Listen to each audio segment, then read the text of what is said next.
Beside her, bamboo scaffolding leaning against a high wall blew perilously, with 2 planks of wood coming loose right above a naked child squatting on the ground beneath. "Stop!"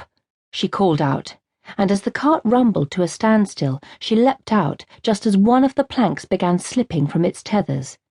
With her heart pounding, she reached the child and pulled him from harm's way. The wood fell to the ground and splintered into several pieces.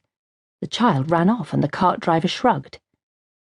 Didn't they care, she wondered, as they climbed the ramp. A few minutes later, the cart driver stood arguing with the guards outside the fortress. They were not obliging, even though he'd shown them the papers.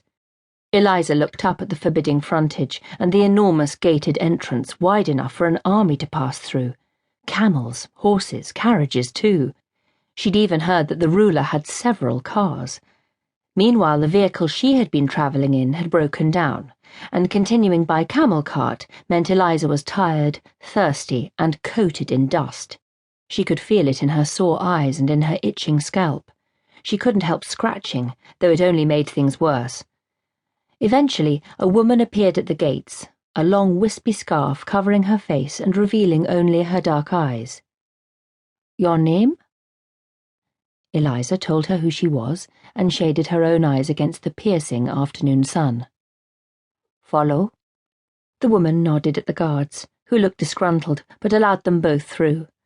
It had been 18 years since Eliza and her mother had left India for England. 18 years of ever-decreasing possibilities for Anna Fraser. But Eliza had made the decision to be free.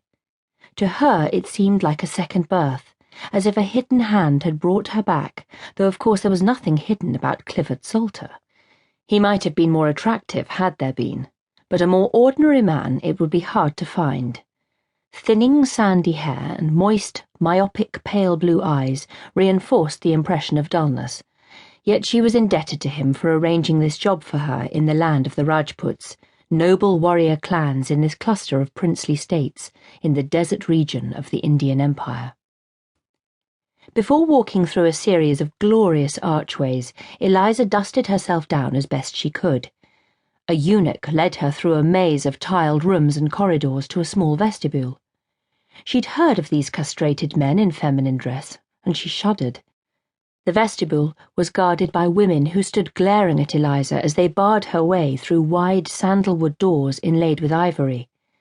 When, after some explanation from the eunuch, they eventually allowed her to pass, they left her to wait alone. She glanced around at the room, every inch of it painted in clear cerulean blue, with the patterns picked out in gold. Flowers, leaves, filigree scrolls rose up the walls and trailed across the ceiling.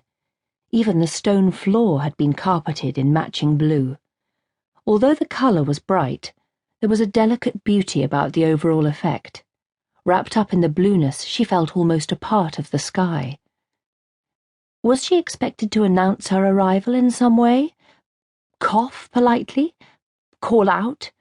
She wiped her clammy hands on her trousers and put down her bag of heavy photographic equipment, and then after a moment of uncertainty picked it up again. Hair knotted at the nape of her neck, and drab khaki trousers with a crisp white blouse, now limp, only magnified her feeling of being out of place.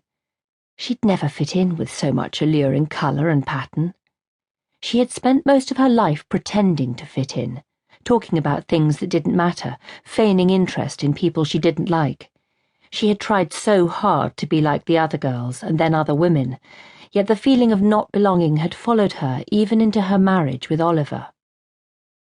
In a glowing orange room, beyond the blue vestibule, streams of sunshine from a small rectangular window lit the dust motes floating in the air.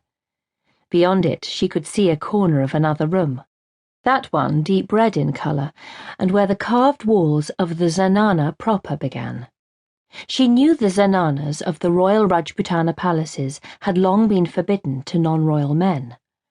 Clifford had explained how these women's quarters, he called them harems, were steeped in mystery and intrigue. Places of scheming, gossip, and unbridled eroticism, he said, all the women having been trained in the 16 arts of being a woman.